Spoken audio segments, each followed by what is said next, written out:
Hai teman-teman semuanya, kembali lagi di YouTube channelnya Rosna. Di video kali ini aku akan membuat sarden tomat pedas.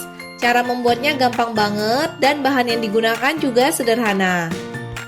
Makanan ini adalah salah satu menu favorit akhir bulan, anak kos, ataupun pada saat PSBB seperti saat ini.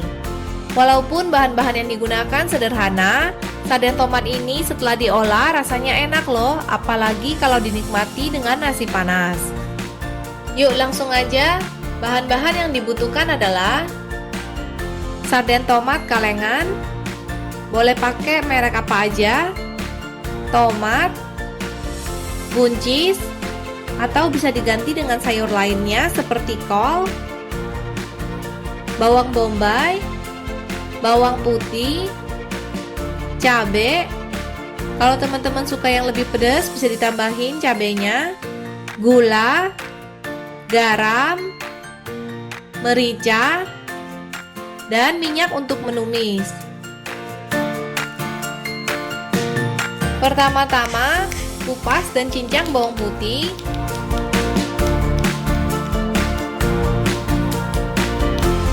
Lalu potong-potong juga bawang bombaynya.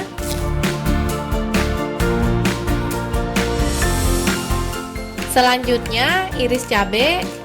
Di sini aku iris cabainya miring. Potong tomat. Tomat yang aku pakai di sini ukurannya cukup besar dan sudah mateng. Yang terakhir potong buncis. Di sini aku juga potong buncisnya miring. Semua sayuran ini sudah aku cuci bersih sebelum aku potong. Kemudian siapkan dan panaskan panci. Masukkan minyak goreng, tunggu hingga minyaknya panas, lalu masukkan bawang bombay, bawang putih, dan cabai.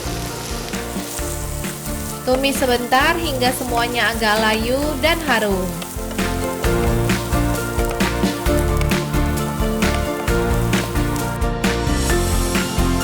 Masukkan ikan sarden.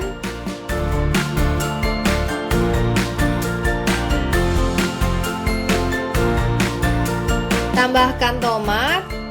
Di sini aku masukin tomatnya terlebih dahulu supaya tomatnya lebih hancur, jadi rasanya lebih meresap. Kalau teman-teman nggak mau tomatnya terlalu hancur, tomatnya bisa dimasukkan barengan dengan buncis dan sedikit air. Aduk hingga merata. Masak sebentar kurang dari 1 menit. Tambahkan buncis. Aku tambahin dengan sayur buncis supaya ada sayurnya. Bisa juga diganti dengan sayur kol atau wortel. Tambahkan juga gula, garam, dan merica. Aduk hingga semuanya tercampur rata. Masak hingga buncisnya empuk atau sesuai dengan selera. Supaya cepat matangnya, pancinya bisa ditutup dengan tutupan panci. Yang terakhir, koreksi rasa dan sesuaikan dengan selera. Bisa juga ditambahkan dengan penyedap rasa. Setelah buncisnya empuk dan rasanya sudah cocok, matikan api kompor. Sekarang sarden tomat pedas siap untuk disajikan. Sajikan dengan nasi panas. Makan lauk ini pastinya lahap banget. Sekian dulu ya video kali ini. Ingat untuk klik subscribe, like, dan nyalakan tombol loncengnya. Terima kasih sudah menonton. Semoga teman-teman dan keluarga sehat selalu. Dan semoga kita semua lebih bisa membatasi diri, terutama pada saat PSBB seperti ini. Jaga kesehatan teman-teman semua ya. Sampai jumpa di video-video berikutnya.